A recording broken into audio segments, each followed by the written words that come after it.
wow, I think it's 7 o'clock, and we're known for our punctuality. So we could start. Is that okay, Anthony? Are we here? Yeah. No, you got it. Okay. Yeah. Did you want us? You tested? Are we It's good all, for? yeah, it's good Sometimes to you go. need to make sure to be close to the microphone. Okay, so why don't we start then? Welcome. Thanks everybody for coming to this Puppet Forum, Yukon Fall Puppet Forum on Indian Shadow Theater, with Matthew Cohen on the far left, Claudia Orenstein, and Rahul Kunathara. This forum, as you noticed on the way in, celebrates and is in conjunction with our current exhibition, Tradition and Revolution in Indian Shadow Puppetry, curated by Rahul Kunathara to my left, which will be up through the end of the semester in December. So there's time to come see that. We're also having an Indian performance night here on November, I didn't write this down, November 10th, right here, with Indian drumming group from Hartford. Professional dance company from Connecticut. Okay, a dance company, and hopefully some Yukon students from South Asia. I'm John Bell, director of the Ballard Institute, and my colleague Anthony Salido here is our education and exhibitions coordinator on the camera. Out front is our student museum assistant, Nala Davis. Emily Wicks, who has been to every single puppet forum until tonight, is at an event in Hartford. This is the first puppet forum she's missed in 9 years, and we're always in her debt. The exit doors, as you can see, one's right there going into the back hall.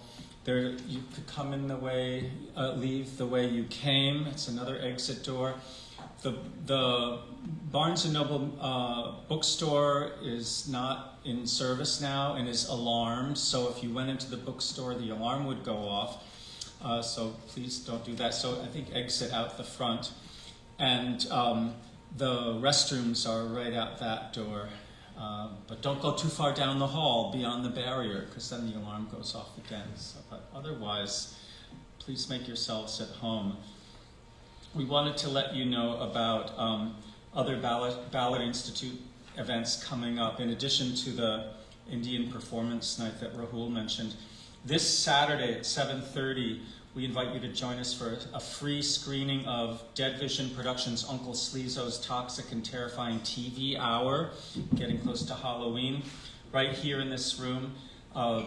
This film is directed by Lucky Cerruti and Dead Vision Productions, and an evening of truly frightening tales of horror, blood-soaked creature features, atmospheric fights, and everything in between, with Uncle Sleezo as the horror host, and our colleague, Yukon Puppet Arts Visiting Assistant Professor in Residence, Matt Sorensen, sitting in the back row, co-wrote, acted in, and designed and built puppets for this film. So please come and see that. There'll be a discussion with Matt and Lucky Cerruti after the screening. So please come see that. Next Wednesday at 7, again here in this room, we're hosting another puppet forum, Translating Pinocchio for the 21st Century, Puppets in Modern Culture, with Anna Kratchina, the co-author with John Hooper of a new internationally acclaimed annotated translation of Carlo Collodi's The Adventures of Pinocchio. Anna, whose mother, Amy Luckenbach, created a number of puppet shows in collaboration with Maurice Sendak, which we displayed in 2022 in an exhibition that Matt designed, right? Yes, it's all coming together. She'll discuss the fascinating complexity of Collodi's classic story, one of the best-known stories in world literature, and how the novel connects to ideas about the importance of education and learning, 19th century Italy, super interesting. There'll be copies of her annotated translation for sale and for autographing during and after the event. Thirdly, on Friday, October 27th, another shadow puppet event right here in this room at 7 in collaboration with the Ulen Sentalu Museum of Yogyakarta, Indonesia. Will present Wayang Titi. Thank you, Matthew. A performance and discussion, a rare opportunity to see and learn about Chinese-influenced Indonesian shadow theater. The event will feature a performance of Wayang Titi shadow theater by Dalang Anand Kiswantoro and a discussion of Wayang Titi and its representation in museums by the Ulen Sentalu Museum Director Daniel Haryono and puppeteer Dwi Roro Retno Mastuti, an expert in Chinese Indonesian puppet forms, which in the puppet world is like super exciting, I think. All of these events are free. Rahul's exhibition, Tradition and Revolution in Indian Shadow Puppetry, is a profound, in my opinion, look at two forms of Indian shadow theater, Topavakutu from the South Indian state of Kerala and Toluba Malata from Andhra Pradesh, which is the state next to Kerala. As you can see from the exhibition, both of these forms of shadow theater, like many other global traditions of puppetry, are in the midst of transition, connected both to community ritual performance and to modern methods of puppet performance as entertainment and other things.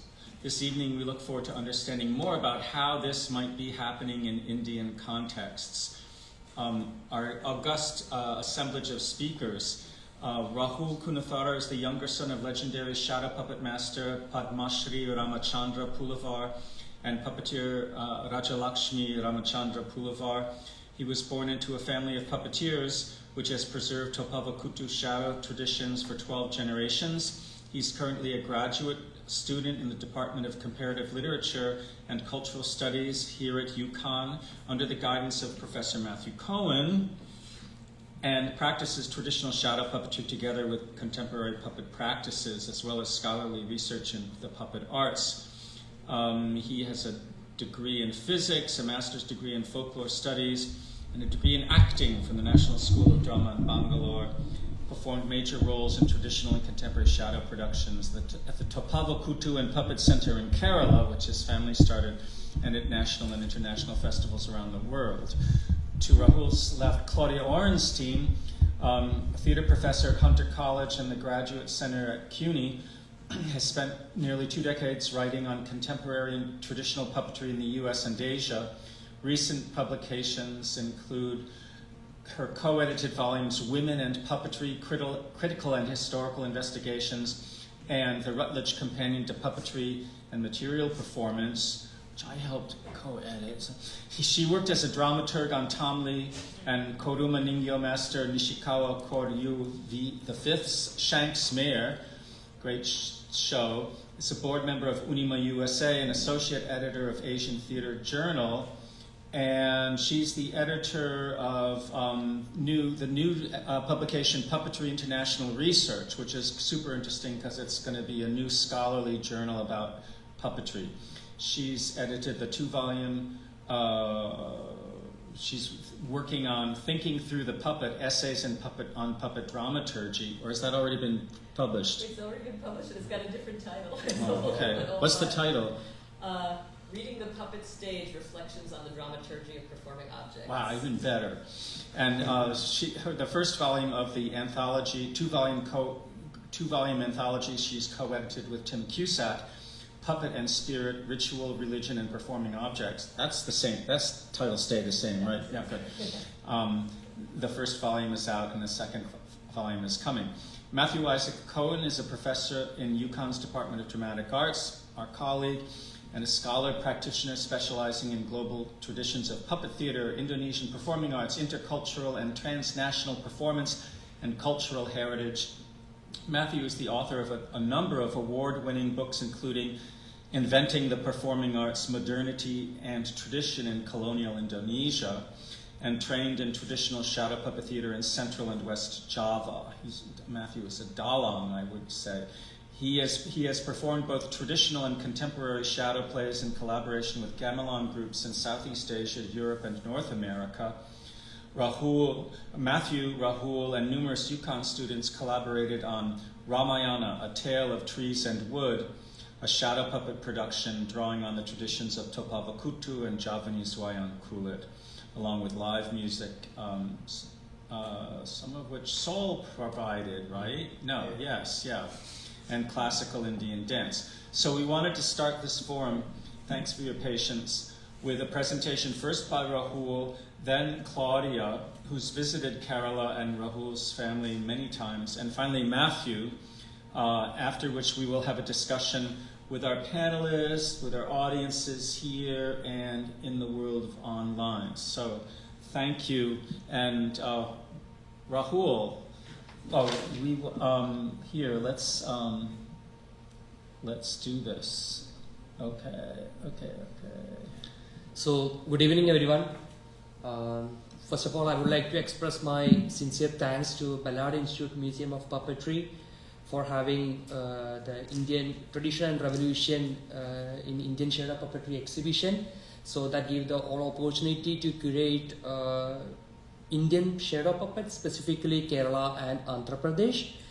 And Dr. John Bell and Dr. Matthew Cohen, who was continuously involving in intellectual thoughts of developing puppetry from a practice as well as a theoretical perspective. And so I welcome you all. Today, without much ado, I would like to talk about Tolpavakutu. So that's what all about my tradition and the uniqueness about this art form and how it has been different from other other shadow puppets or other puppet traditions across the globe. As we know, India is having different forms of puppetry. The main peculiar forms is shadow puppet traditions. In India, we have 6 different shadow puppet traditions, mostly in South Indian states, as well as we have string puppets, which is very famous for Rajasthani Kathputli puppets. And then we have rod and glove puppets, which are very famous and which are very much into the tradition of the folk community performances. And today, as a small brief, we will be going into the mythological and historical aspects of Tolpavakutu, ritual Tolpavakutu performed in Kali temples, and what are the reasons behind that. So as in small words, I can explain all those things, and just we'll go in brief of how making and manipulations of shadow puppets become different from other Indian states, and then the design and aesthetic aspects of Tolpavakutu, and more about the transition will be spoken by other 2 speakers. So what are the mythological aspects that why are Tolpavakutu is being continuous as a permanent puppet theatre performance? So we have a permanent puppet theatre in Kerala where we are performing the Rama Ravana fight in front of the goddess Bhadrakali. On your left, you can see the goddess Bhadrakali, who is coming after a battle and having the head of the demon Dharika, and she is having a plate where the blood is not going to the earth. So it's our belief that if that demon will get life again once after his blood reaches the ground. And then so she was engaged in that battle, and so that's the reason she missed the war between Rama and Ravana. And then she said this shareness to Lord Shiva, and then Lord Shiva replied to her, "You don't worry, you go, but this Rama Ravana fight has already been done or already been happened. So I cannot make that happen again. So, but I will recreate the Rama Ravana fight through shadows. That's the reason why we are performing Rama Ravana fight to the mother goddess through shadows. And Shiva himself is incarnated as Kamban, and that's why we are using Kamba Ramayana as our basic text for the performance. And our ancestors are known as Shaivites, who started the performing the Ramayana, which is a Vaishnava culture. And then the Pulavar. Pulavar is a title. Same like Matthew has become a Dalang, Pulavar is also a title. Pulavar, so those who are performing shadow puppetry in the temple will get a title called Pulavar. And our ancestors came to Kerala hundreds of years ago and spread their knowledge and settled in Kerala by performing this shadow puppetry performance under the king's rule. And for a puppeteer, we need, from the Kamba Ramayana has 24,000 verses, but for puppetry we have our ancestors have made a cut shorted that into 300 and 126 verses from Kamba Ramayana and appropriated for the puppet play. And then the puppetry discuss about the Sanskrit slokas, Tarka, Shastra, Upanishad and Puranas. Also, this is the permanent puppet theatre where you are seeing the performance. Here we have recreated a small interactive stage with a reference to this permanent puppet theatre. So you can see the two guys who is having lightened that wigs. So which is very much important that the puppet theatre is also considered as the sanctum sanctorum, because this light is being lightened inside the temple by the priest. So we believe that the mother goddess is watching the performance, and that gives the light for all of our life. And the performance in this permanent puppet theatre, we perform from the month of January to May every year continuously for 7 days, 14 days, 21 days, 41 days, 71 nights continuously from night 10 p.m. to morning 5 a.m. I know Claudia has a lot to speak about these performance, because she has witnessed the long nights performance in Kerala, so she will definitely have a lot more to speak the experience how it was in Kerala. And so we believe even though without any audience we are performing this Ramayana story for the mother goddess, because our whole belief is that the mother goddess is watching the performance. And this is the drama house which we are performing, and this is the permanent puppet theatre which is 42 feet length, 12 feet height and 8 feet width. We have recreated this as our interactive stage, where you can see the flickering oil lamps into the electric lights, which is all the technical brilliance of Anthony and Matt Sorensen. Thanks for that. And so the puppets are being operated against the cloth called Ayapodava, and this is also a belief that the goddess, that Ayapodava or the cloth is also having the meaning. And then the puppet which is kept on the right side is called is the good characters like the Rama and all his armies, whereas on the left side it is all the team of Ravana and the evilness. So everything we have a mythical and a belief system which works, which has a lot to do with the spiritual aspects. And we traditionally we have the oil lamps behind the screen, and I can say that we have with these three combinations you can only see Tolpavakuttu as a reference, with the oil lamps, with the permanent puppet theatre rendering the whole night Ramayana story. All these are the unique peculiar features of Kerala's Tolpavakuttu. And these puppets are flat and are held by a thin stick, and these limbs are manipulated by the thinner sticks. And you can see a lot of puppets here which we kept with the sticks itself. So our intention was to show more than a museum with just an exhibiting a object. We thought to keep that alive to that puppet. So how it's been manipulated, how so people will get a reference point that how to think this object into a puppet. And then these are the small instruments we use for performing Tolpavakuttu, and luckily we have got a chanda drum which we got for University of Connecticut for our production of intercultural Ramayana, and there are other percussion instruments which you use for the Tolpavakuttu performance. Tolpavakuttu performance is highly done with the patronage.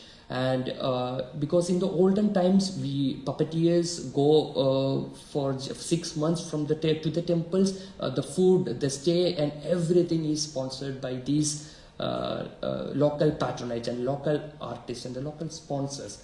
So we were very much happy. Nobody was doing any other thing. Just the rest of the 6 months we were just doing farming or just revising the text of the performance. But later on, when the transition or the modernization happens, that was not the situation.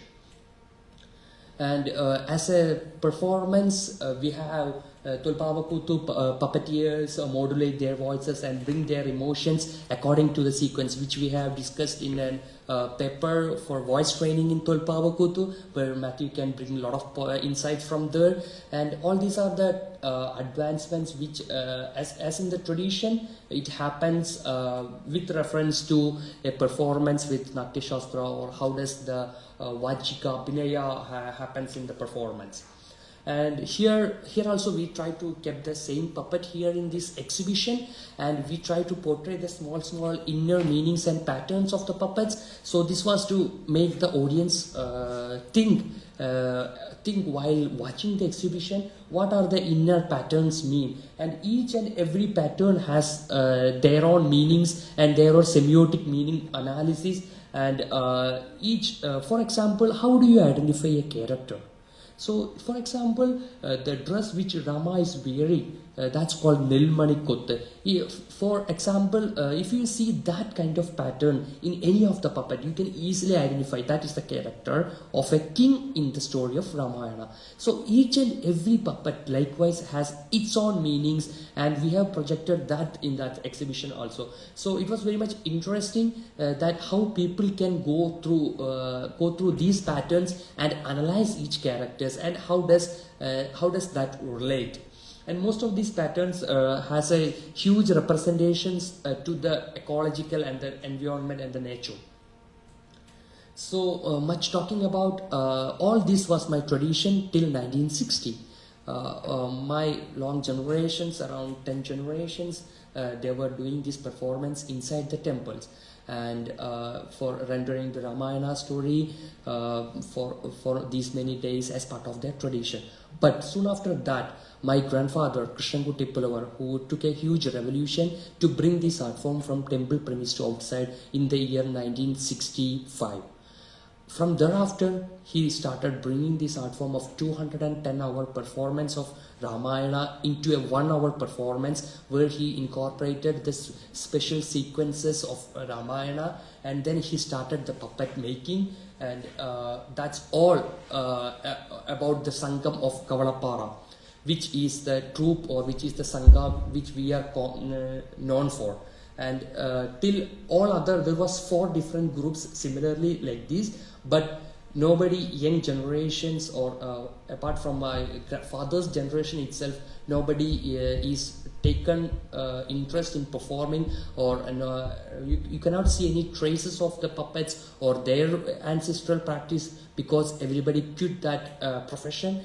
And because of my challenging practices that took by my grandfather, my troupe or my family is still continuing this with the novel practices. So this is the place that I would like to talk more about the tradition. And now when this Kavalapara team or the group which led by my grandfather started into a role, they took a lot of improvisations and the challenges to bring this art form outside, and then incorporating new stories, as well as Tolpavakutu is the first folk art form from Kerala to represent an international puppet festival at Russia in 1979 at Moscow, where they met Sergei Bratsov and many other puppeteers, and all those transmedial flows has influenced a lot to bring a lot of momentum to continue this practice in the contemporary spaces. As well as from 1965 to 2000, that's the year where my grandfather died. So till that time, he has traveled across 35 countries and performed Tolpavakutu across the globe. And without much ado, I would like to speak from the photos and where Tolpavakutu has been started into revolution in the perspective of Claudia's eye, because Claudia has seen me at the age of 12 years, I think, because she was visiting my family when I was 12 years, and there is a lot to speak. And she is one of my influenced person who has given me or thoughts to think about how puppetry can be related to related to research field, and her research articles and her continuous visits has really helped me to develop as a puppet practitioner and the so-called puppetry practice with academics, what I call myself as. Yeah, so thank you. So here you go, Claudia.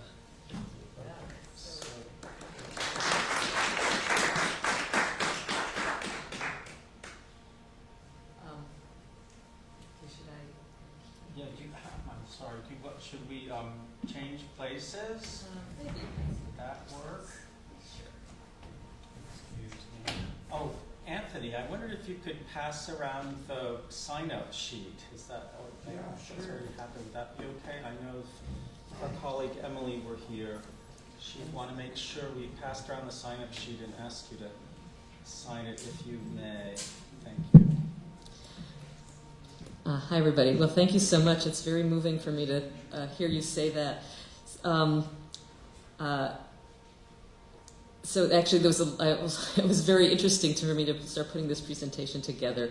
So I'm going to talk a little bit about my experiences with Tolpava Kutu and the Pulavar family in Kerala, and especially in regard... Sorry, I'm trying to make it a little bit more at my height. Yeah, should it be more? Oh, that'd be good. Great.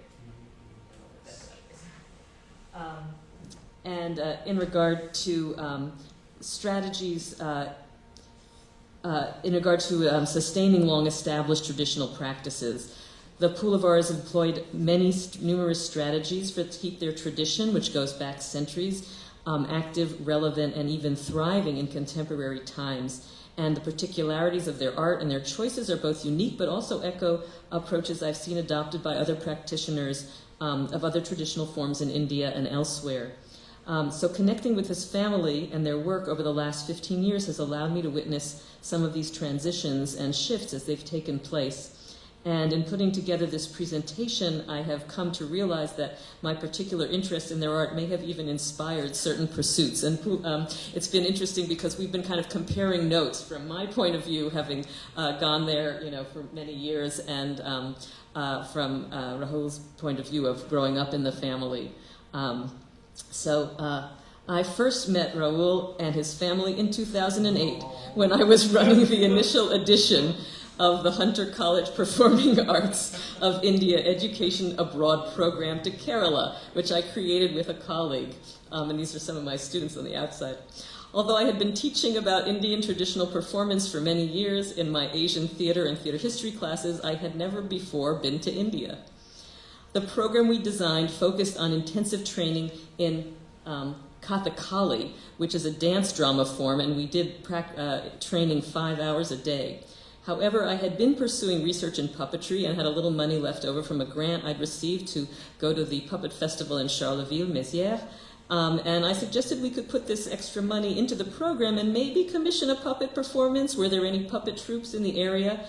Well, it turned out that there just happened to be a family of traditional shadow puppeteers just 10 minutes down the road from the Kalamandalam Performing Arts Academy where we were training. It was not until I was in India and we were with the students at the Pulavars' home where they performed their 1 hour-long version of the Ramayana, which we just heard about, that I realized I had already been introduced to this tradition. In 2001, at a conference of the Association for Asian Performance, Salil Singh had presented his recently completed documentary film, Borrowed Fire, about Tolpava Kutu with Rahul's grandfather Krishna Kuti as the central subject. And in the film, Krishna Kuti speaks passionately about his art and his commitment to having his sons continue it, making them memorize lines from the epic text's 2,000 verses early each morning before taking up other tasks. And in watching the film and hearing the sons speak about how they were staying in their small village to continue this tradition according to their father's wishes, while they watched their friends move to the cities to get jobs in lucrative fields like computer programming and finance, I remember having the distinct impression that probably once Krishna Kuti, who was already frail and elderly in the film, had passed away, it was unlikely his sons would still be invested in maintaining this form. So imagine my surprise in realizing years later, after Krishna Kuti had passed, that I was in his family's house watching his sons and relatives perform this show.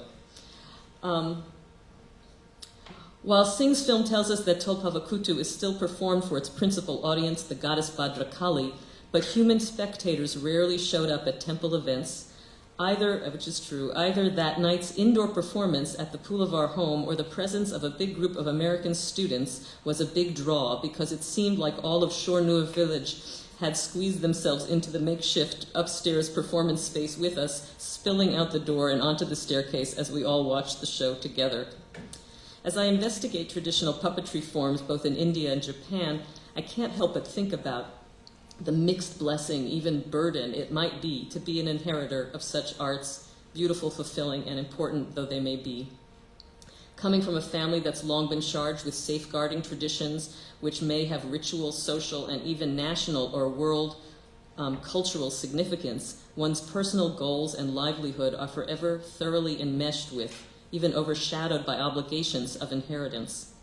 In both India and Japan, I've seen that while governments may promote certain traditions as significant emblems of national identity, use them to help stimulate national pride or tourism, or as a means of soft power internationally, and may even offer cultural awards and financial and other supports, this largesse is not always consistent, sufficient, or available for every deserving tradition or artist. It inevitably falls back on the individuals involved in these arts to make the choice in each generation to renew their devotion to their inherited traditions and put in the efforts that sustain them,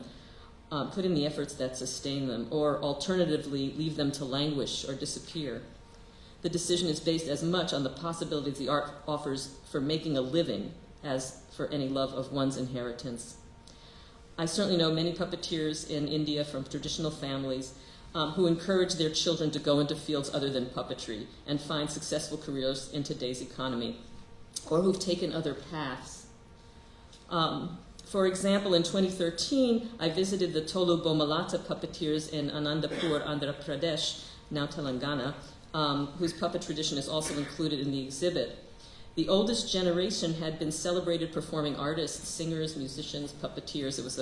The art involved all of those, and I think the grandmother had won an award as a singer. Their children, however, had not learned to perform, devoting themselves instead to making puppets to sell, which offered a more consistent income. While I visited, circumstances had changed once more. The family had received funds to build a puppet performance space in their village, and I think they hoped to get tourist groups to come in. So the grandparents were then doing their best to train the grandchildren in the performance techniques that their own children had never mastered. Such situations bring home the precarious lives of traditional forms and the values of artists who invest in them. I met another family doing similar puppetry, but in Chennai.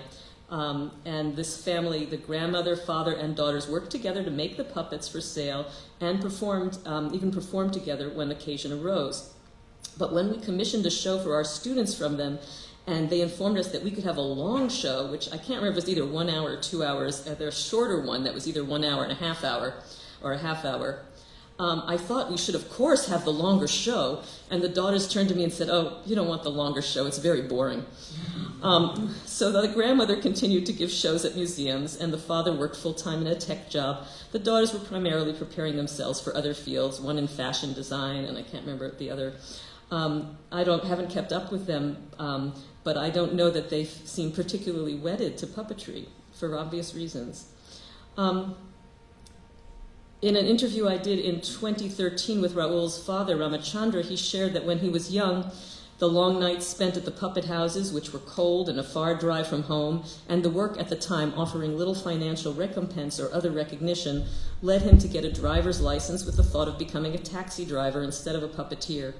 And I don't know what shifted to this later commitment, not only to continuing but also growing his art, but I do know that mentioning the name of his father, Krishna Kuti, to puppeteers throughout India, one quickly realizes what a highly respected figure he was generally, and especially among his peers.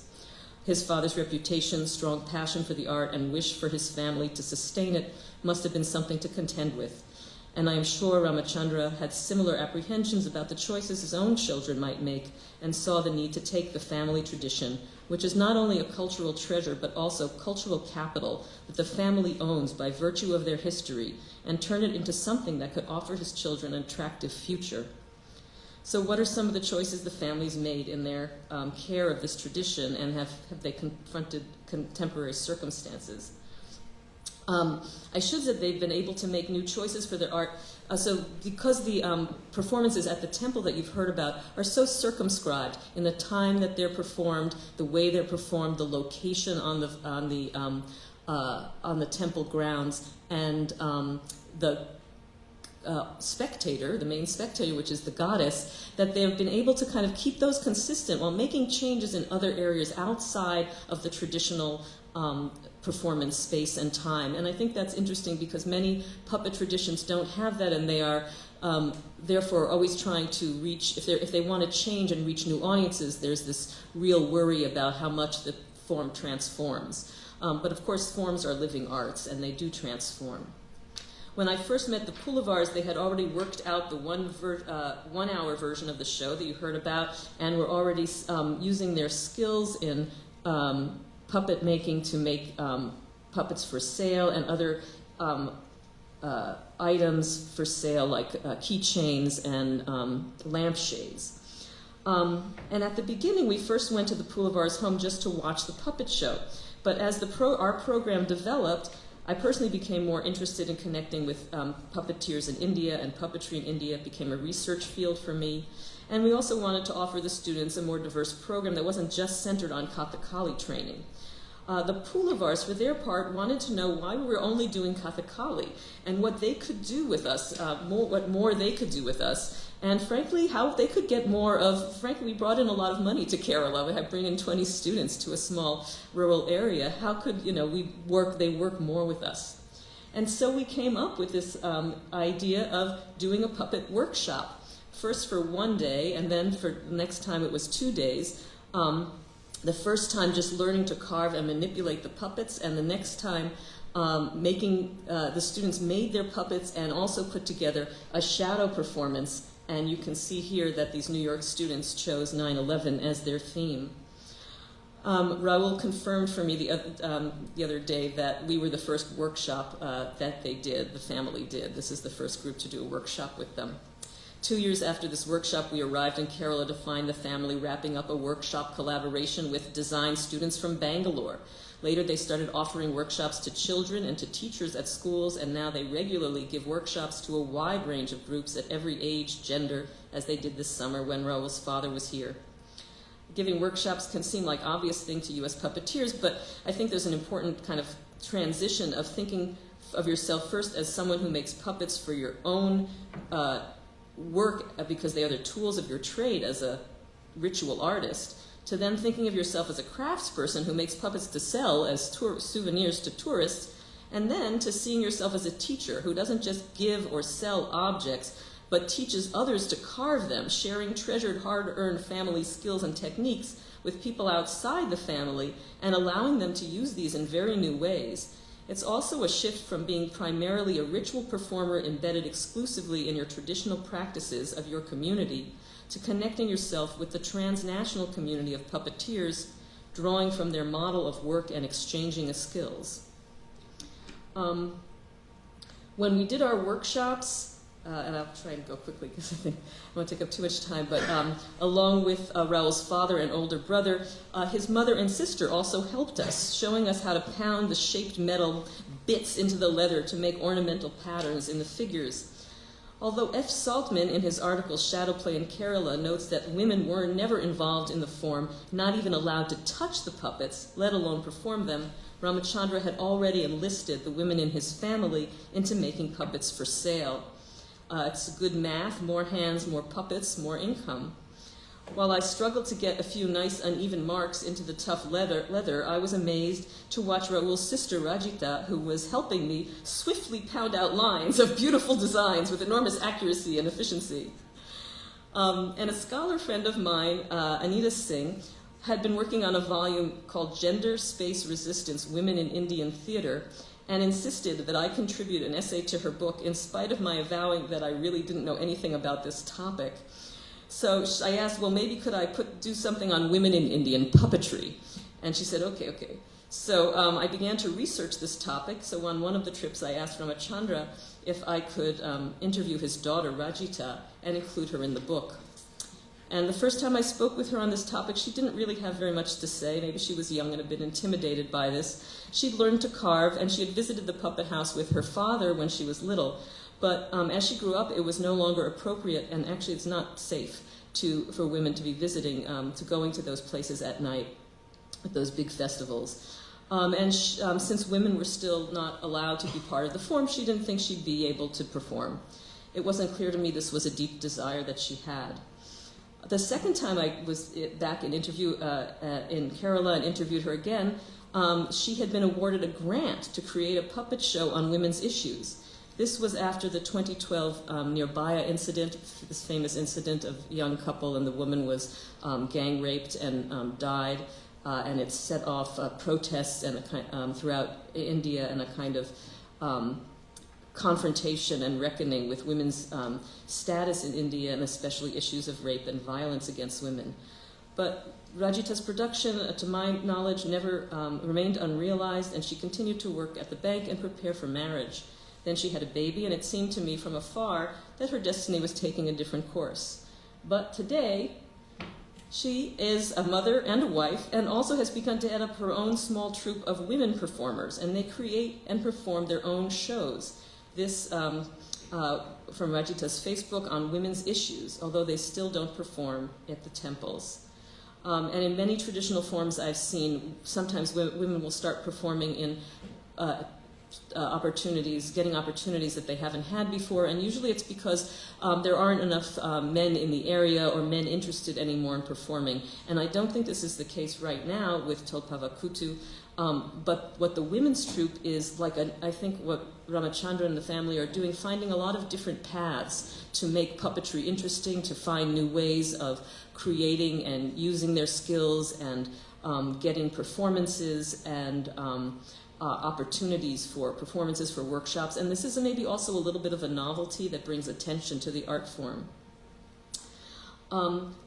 Finally, and I will sort of rush here, they have been doing a lot of new productions using the skills that they have and their traditional technique to create performances on the life of Gandhi, and also on the life of Jesus Christ, which was sort of surprising when I first heard about it, because they do Hindu performances at a temple for the goddess. But Kerala has a very long and well-established Christian community attributed to St. Thomas the Apostle, who traveled there supposedly in the 1st century. There are churches in Kerala where people sing hymns in Aramaic. And these also open up new opportunities for performances at Independence Day or in churches, at church holidays. So outside of the performance season at the festival season, at the temples, there are these new opportunities.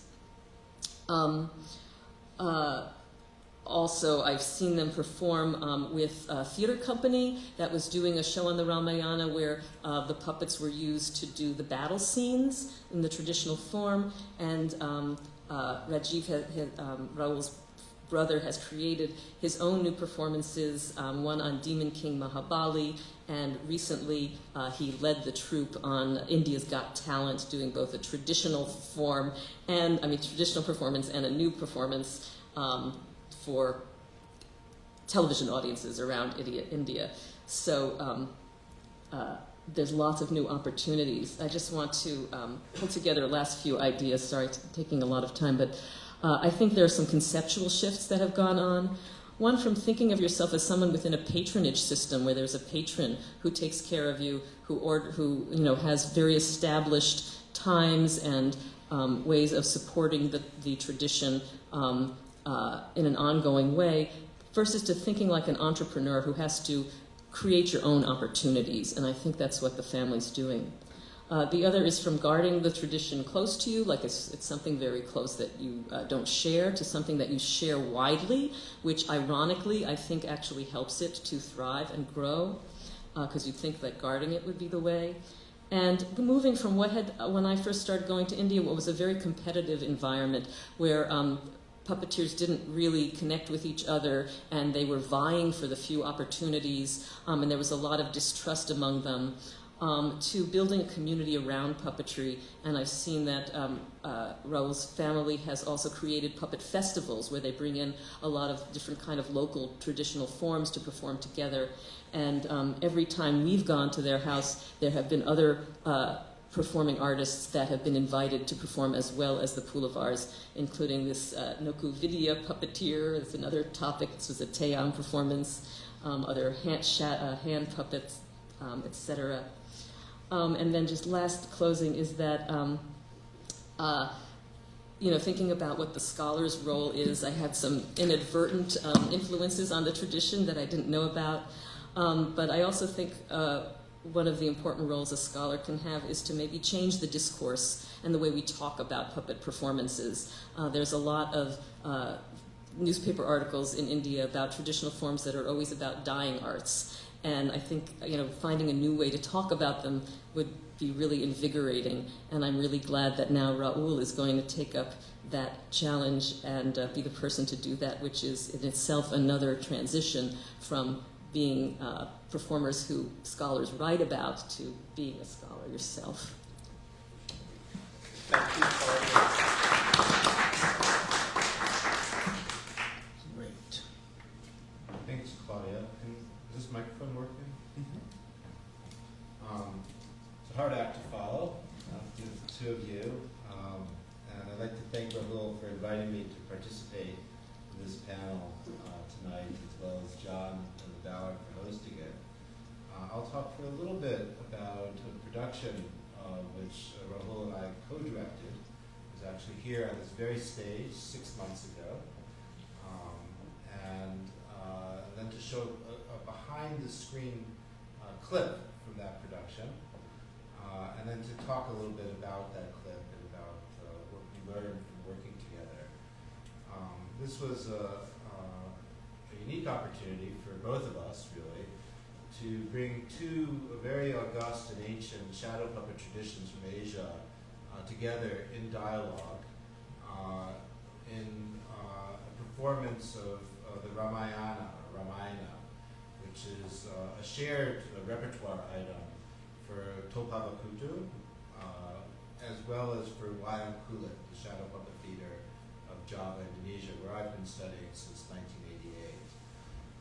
This took place within the framework of a class, which was with students coming from different backgrounds, working with us, and also within a semester-long university-wide project on the Tree of Life as a shared symbol of across different religions and faiths, and which took different forms of expression, exhibitions, seminars, lectures, guided tours of Yukon's trees and botanical spaces, and our production was part of that larger ecology. So we took very intentionally a particular take on Ramayana, which was to tell a tree-centric version of the Ramayana. The Ramayana is infinitely rich. And one of the things which didn't come through in these presentations is how much Topavakutu is not just a straightforward telling of a text, but it's an active debate with the concepts of it, which are internal to that text. And so it's a tradition which is deeply reflexive of itself. Every performance is not just a ritual event and entertainment, but it's also a discussion among the puppeteers about how you continue to tell the story and make it relevant to what you know and what you do in the here and now. And Wayang shares that tendency as well. Maybe not to the degree of Topavakutu, 71 days devoted to one story. But for us, this was very much an opportunity to dialogue with internally between the two of us. That dialogue resulted not only in a performance, or the framework of performance, which was fleshed out with all the students who were in the class, but also with an article which we co-wrote on training, particularly vocal training, in Topaba Kutu. So as we were talking about what we would be doing in the course, we were also sketching out a research product at the same time. And I think that's says something about Topaba Kutu as much as it says something about Rahul and his unique capacities, or not, I wouldn't say unique actually. I would say Rahul's generation of have gone to another level, who were brought up within a tradition, and now are finding really interesting ways to think through that tradition in other modalities. So Rajiv, Rahul's brother, produced as part of India's Got Talent a wonderfully inventive and funny video about India's space race, played to an audience of millions. And Rahul is here busy pursuing graduate studies at the same time. And so these are going on concurrently, these developments out of the tradition, building on the skills, and rethinking the tools in very, very different new contexts. And Claudia alluded to this as well as something which is happening not only in India, but I think in many, many locations around the world. At the same time, I should also, just as a footnote to this, the research hasn't stopped. Rahul is now working on a project on artificial intelligence and machine learning in collaboration with a colleague in engineering, with the support of a University of Connecticut grant, looking at how shadow puppets, and particularly shadow puppet movements, might be something which could be learned by a machine and reproduced. Not to replace the puppeteer, of course, but to amplify the possibilities of puppetry's visibility in other spheres, right? And you can see all the possibilities for having this as a tool for somebody for lots of reasons. So what I'd like to do is for us to see a little bit of the video. I'll set it up. This is very early in the performance. The performance begins with a ritual worship, which combines the Tree of Life puppet, or Kayon of Java, with Ganesha, and overlaps these two kinds of centers of spiritual references. And then we come to our chorus, which are a cluster of trees who reappear in the play, initiating the play as a kind of a flashback and acting as commentators throughout. And we'll see a little bit of this video, and then I'll conclude with some comments on it. Great. But there is one thing that you have never explained to us. How did you lose your leaves and branches? Why are you a withered stump? Very well. It is time I tell you that story, which happened long ago. Some parts I witnessed directly. Other parts I heard about from our kin in the wood wide web. It has to do with a woman born of Mother Earth and her husband, the son of a king who struggled to choose between his passion for her and his royal duties. But it all started with a bow.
All the other contestants could not even lift Pinaka.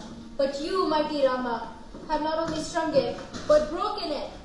Prince Rama, the prize for winning this contest is not jewels or gold. It is my hand in marriage and my love. Princess Sita, it's a long journey to return to my home, Ayodhya. We must travel through the forest, thick and untamed. I have no fear from me, Rama, for I have never found the forest to be an unfriendly place. Sita Kalyana Vaibhogame Rama Kalyana Vaibhogame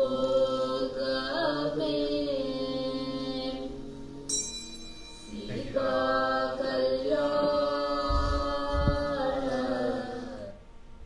So that was a short clip from a much longer performance, not 71 days, of Ramayana, A Tale of Trees and Wood, which was a collaboration directed by Rahul and me. And you could see in that clip both traditional shadow puppets from Kerala as well as from Java, Indonesia, as well as new figures which were created for this production. And intentionally, we merged these two forms. It wasn't that Rahul was only doing the puppets made by his family and by himself, and I was only doing Wayan. But there was an exchange which was constant. And that was very important for us, as well as being able to maintain at certain moments the two forms side by side with each other. So we wanted, that was an intentional aesthetic strategy we took.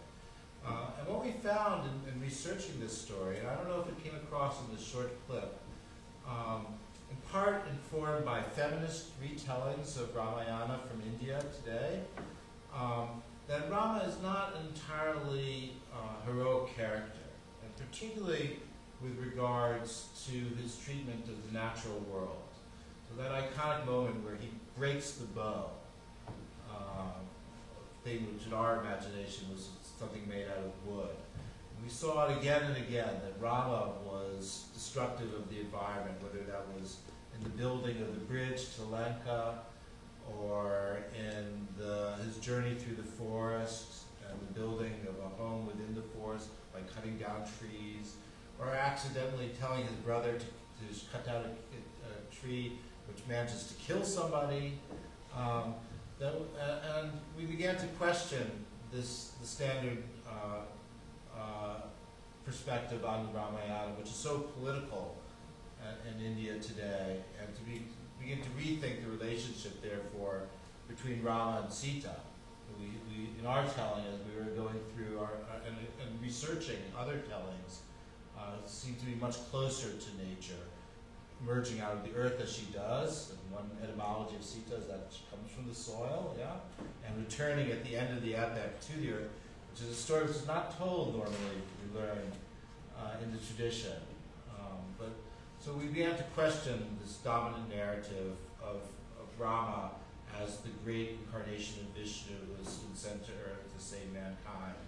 And we wondered at what cost did he save mankind? And there are many other learnings which we took out of this collaboration, which I see not as just a singular product, but rather something which is developmental, both for the students, including Saul, who's sitting in the audience you heard playing percussion in this part of the performance, as well as us. And for me, it was very much a learning piece of research and a process of learning a tradition through entering into a dialogue and exchange. I hope we'll have a little bit of time to talk about this and other things raised by the two previous presentations. Thank you. Yeah, thank you, Matthew. We are very happy that puppets are being exhibited in this exhibition. Sorry. Right. Right outside the door to the left is the Tree of Life puppets. So this is super interesting. We have some time to have a discussion and questions from the audience here, or if there are questions from the online audience. I feel like it's been super interesting to think about what Rahul discussed about the traditions of Topava Kutu and the changes that his grandfather started and that he's been a part of, and that you can see here what Claudia talked about in terms of her own experience of the varieties of ways in which Topava Kutu has changed, especially in the years since she started to visit Kerala.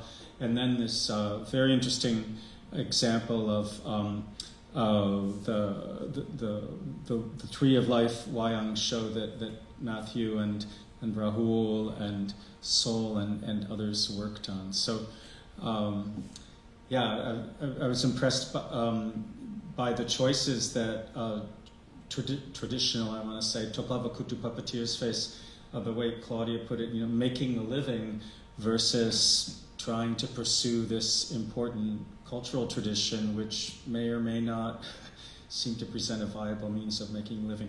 Anyway, we would like to open our discussion up for questions or comments from the audience. Yes, sir. I have a question from Professor Cohen and Claudia. I know very well Rahul, so I want to know about that.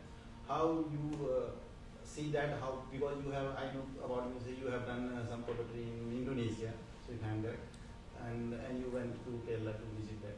So how you see that evolution of this poetry, not only across in India and South Asian countries like Indonesia, throughout the year generally to see that how you in summary how you can explain like so for like outside audience who want.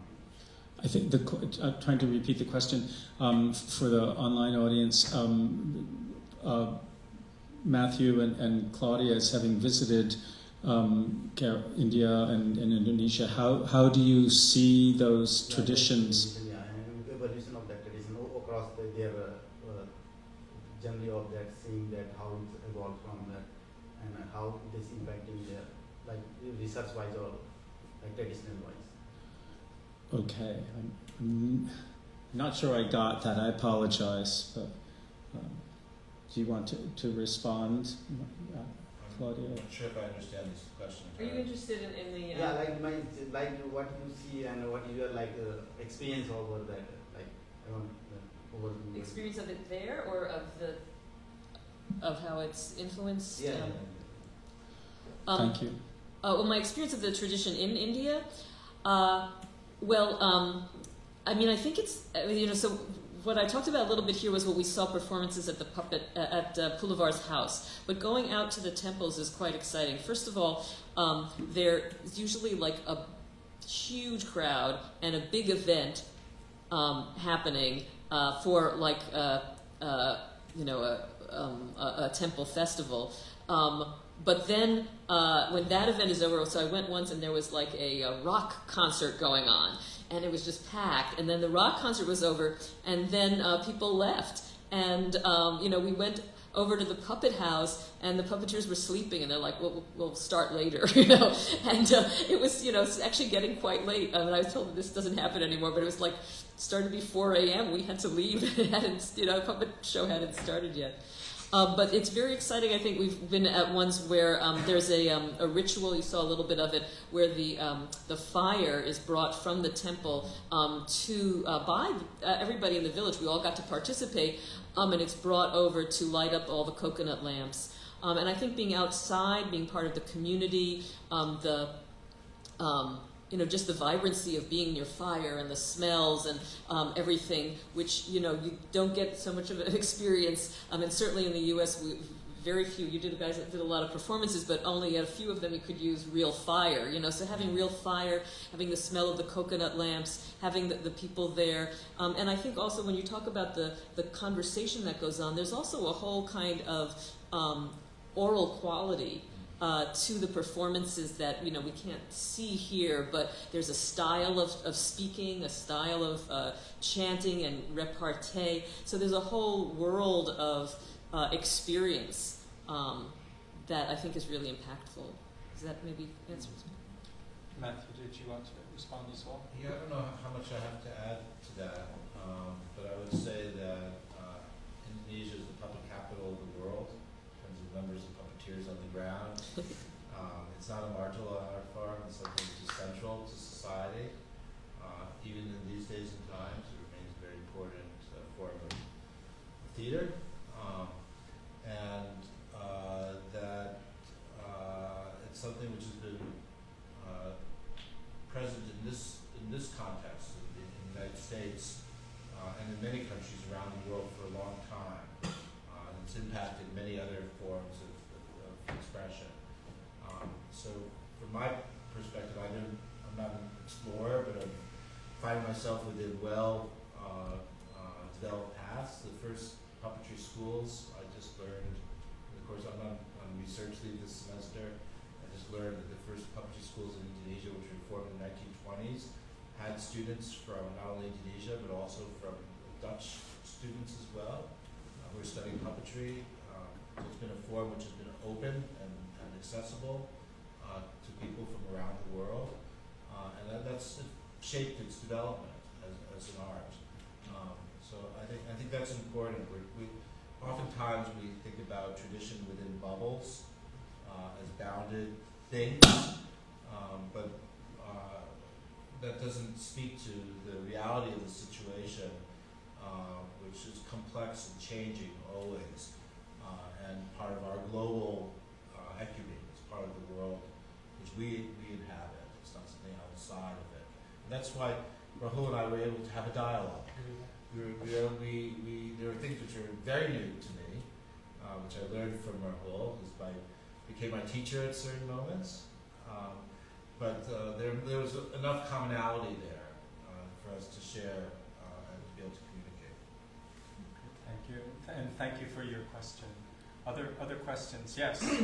We have a question from our online audience from Professor Sumam Sum. Oh, Sumar-san. Yes, and he asks that he learned from a certain reference that in ancient Indian theatrical performance, the development of dramatic moods was based and named after 3 Grama Raga model systems, similar to the development of model systems in Wayang performance. He'd like to know if such theatrically based musical development is still known in contemporary Indian puppetry.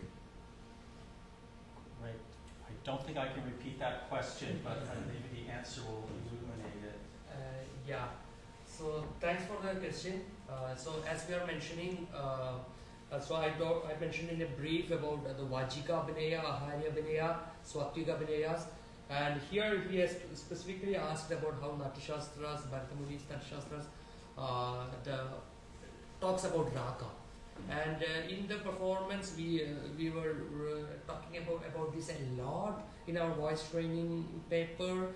So how voice modulations, because for a puppeteer, his major tool is the voice, because he himself is not projected. Whatever he has to show is through shadows and through his voice.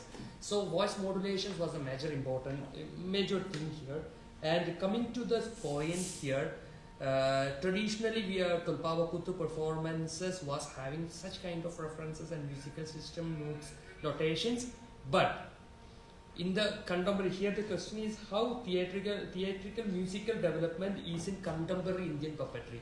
So adaptations was a major thing for our existence. For example, when Gandhi play was happened, initially the Gandhi Kuttu has many references to the tradition of Tulpavakuttu. But we continuously try to divide because of it was my brother's actual thought, because we all have a continuous effective talks which can even lead to more wide discussions. So in that we want to say that whether we are doing what we are going to do, whether we are going to do a traditional performance, then it should contain all the traditional elements. Whether we are going to do a modern elements, we don't want to stick to the traditional patterns of manipulation, music, notations or anything. We should do that in a modern way. Whether we can use a pop song for a rock song to represent the Tulpavakuttu performance, but it should be a modern thing. So whatever I was saying that the thing is, so for the traditional contemporary performances, we are using the radical changes in the musics also. I hope Claudia has continuously visited from 2008 to 2014. She might be visible in her in our performances, maybe in our voice recordings. It all is continuously adapting to newer media or the transmedia or the intermediate practices. Just want to add to that a little bit that Tolpava Kutu is very much a folk form. It's deeply rooted in the folk culture of Kerala, and it's a repository of many other art forms as well, including popular song. And so when the dancing girl comes out, you'll hear a song which people will want to get up and dance to.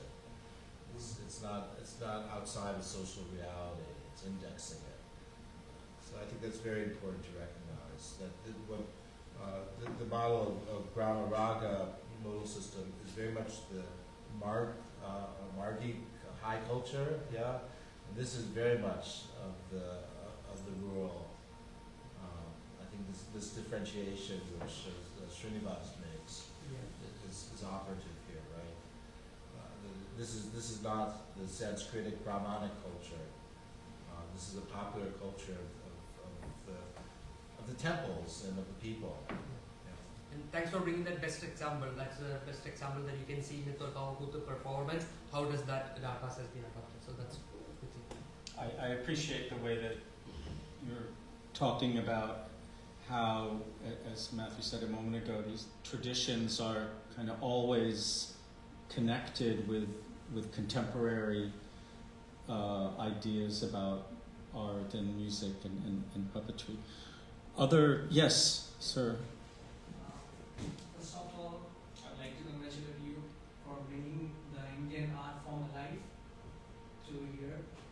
Being a grad student, it interests me that Rahul is playing the bridge between the puppet industry and the research.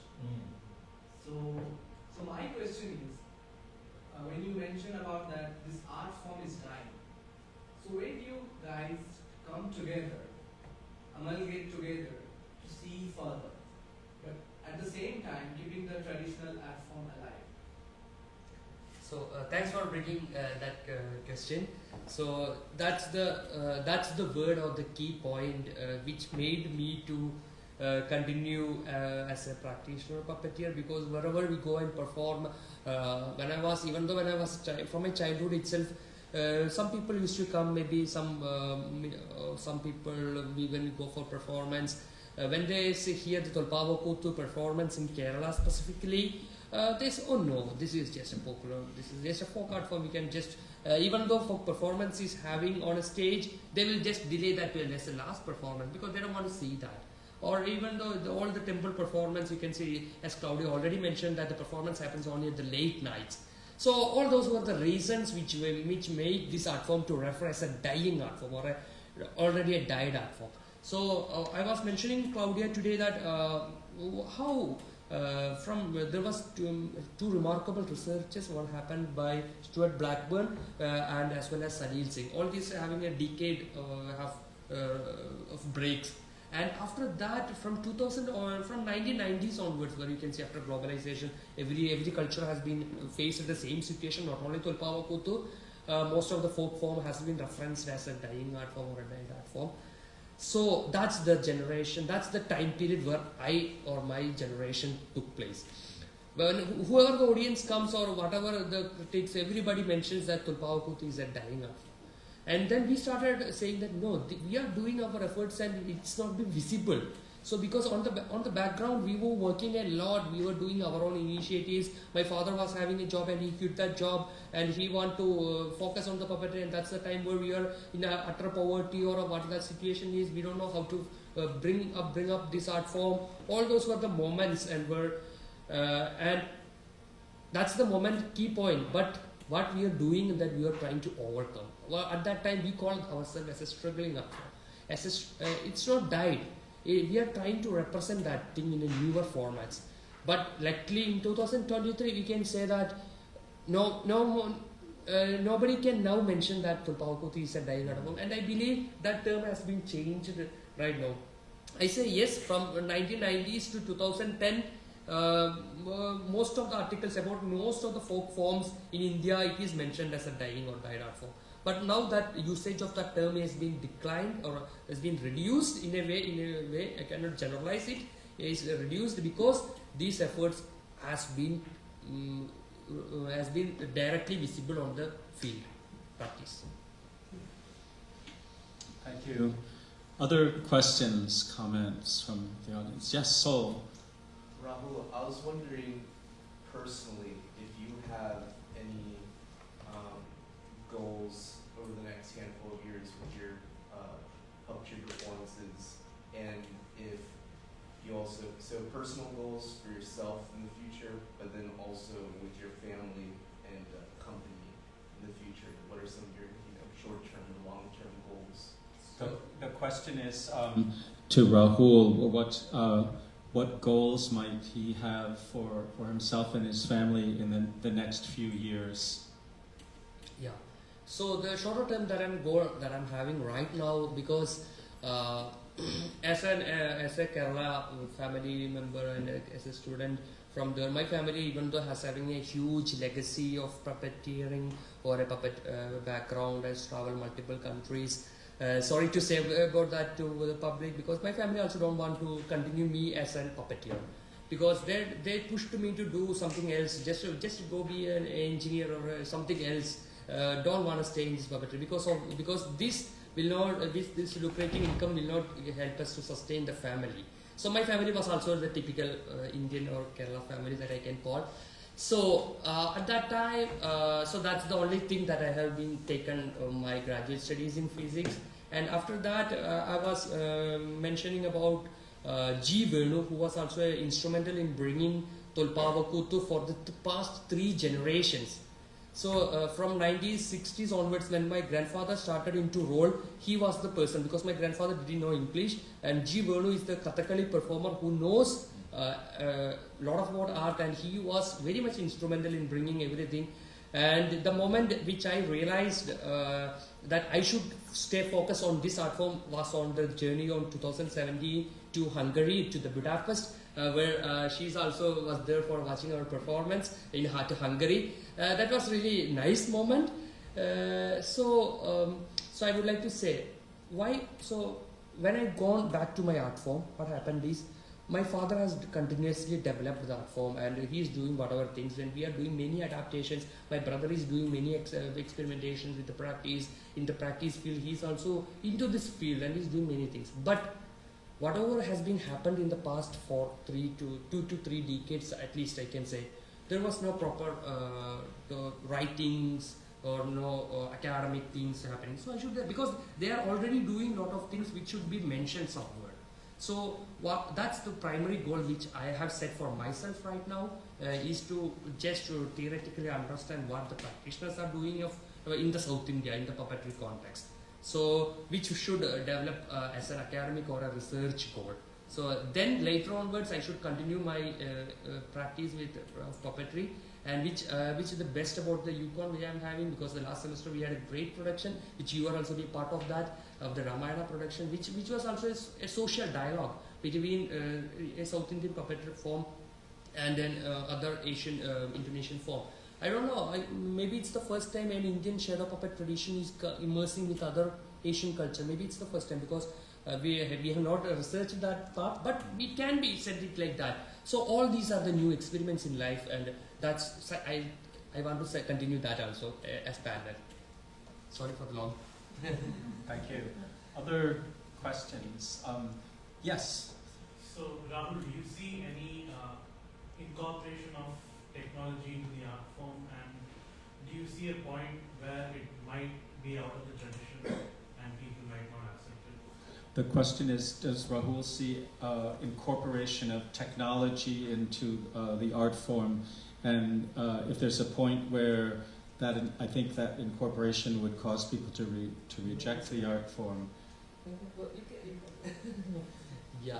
So incorporation of technology from the, because this according to Walter Benjamin, we can say that the art form has two words, the aura and authenticity, which makes this art form a real thing.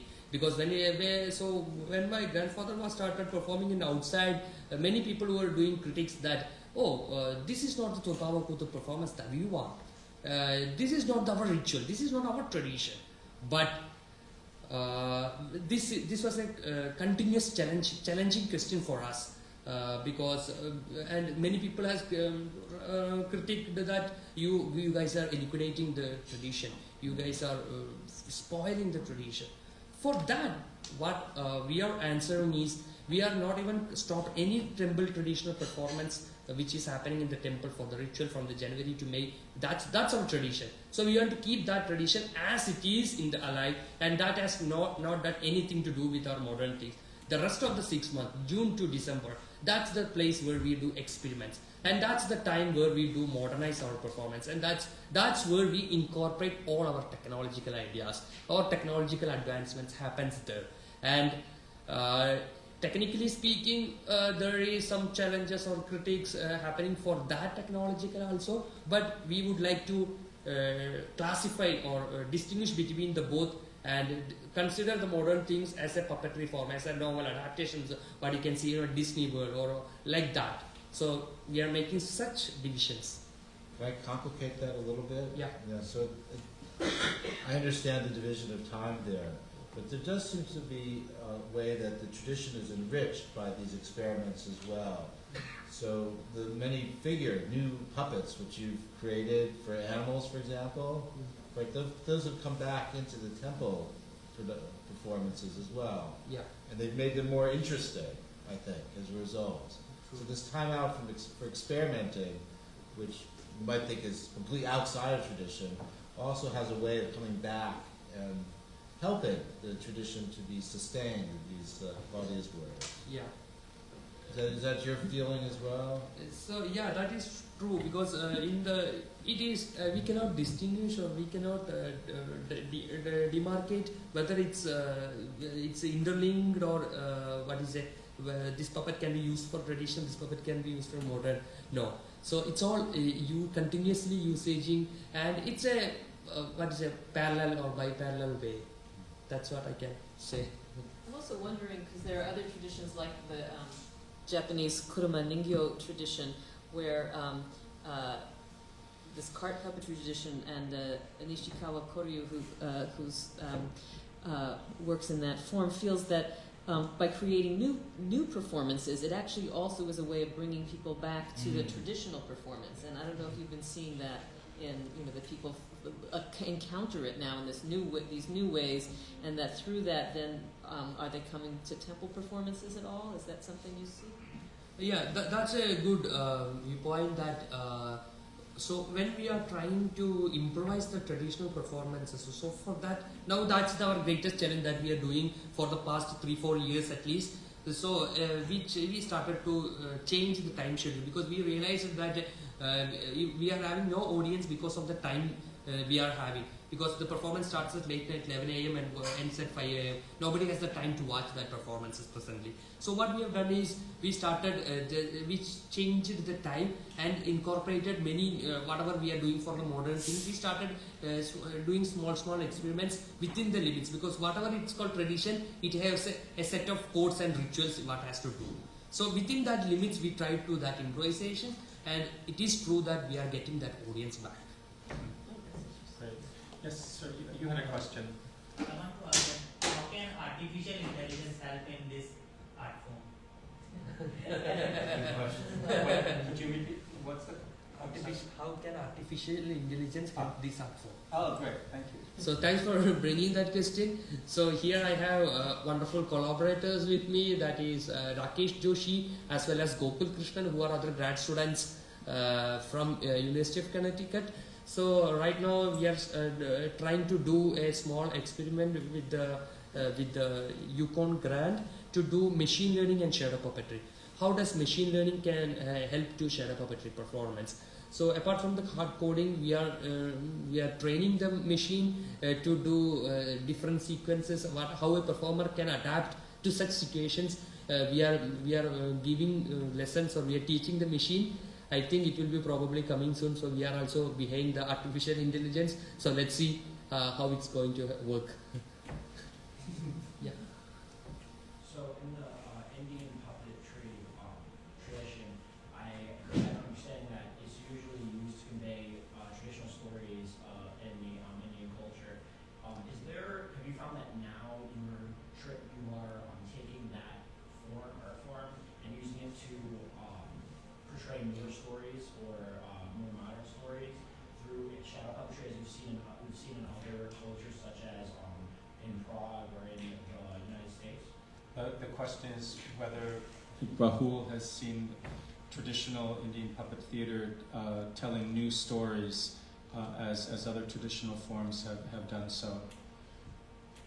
Yeah, so traditionally we were dealing that we are doing many new contemporary adaptations. That's what the question is, right? So because we are doing many new adaptations like Gandhi or Jesus Christ, and many new adaptations with which you can respond to social awareness, contemporary tree-life stories, women empowerment, and social awareness, anti-drug campaigns. All these are the novel adaptations that we are doing in Indian shadow puppetry to make this art form alive apart from the tradition. I should add also that during the Corona, early months of Corona, right, in the first couple of years in fact, that Rahul's family was very busy.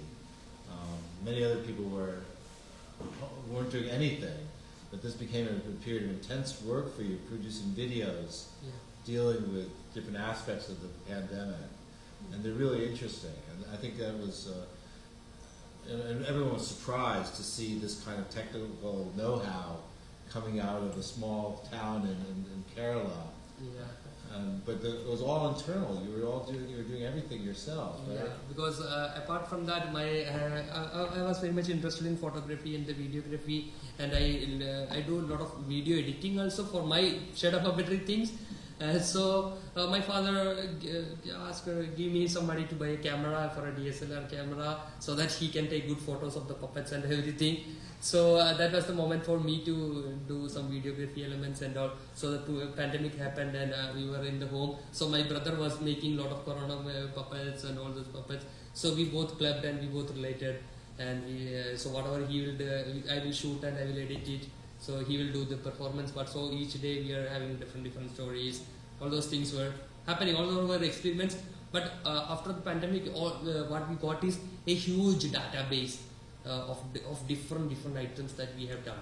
So that was the interesting part. When I turn back right now, I can see, oh my God, we have done a lot of work. Because every time we are shooting, we are doing some things and which were very, very different from one another. And that was very much helpful. We're coming to the end of our time here. There's a question online from Paul McTaggart. Take me into a temple performance. What's that like? Claudia can do that, I think. Well, I have maybe seen fewer temple performances than you imagine, because I've been to a number of temple events where sometimes it took a long time for the temple performances to start. But I think I've often been in the puppet house, from the inside,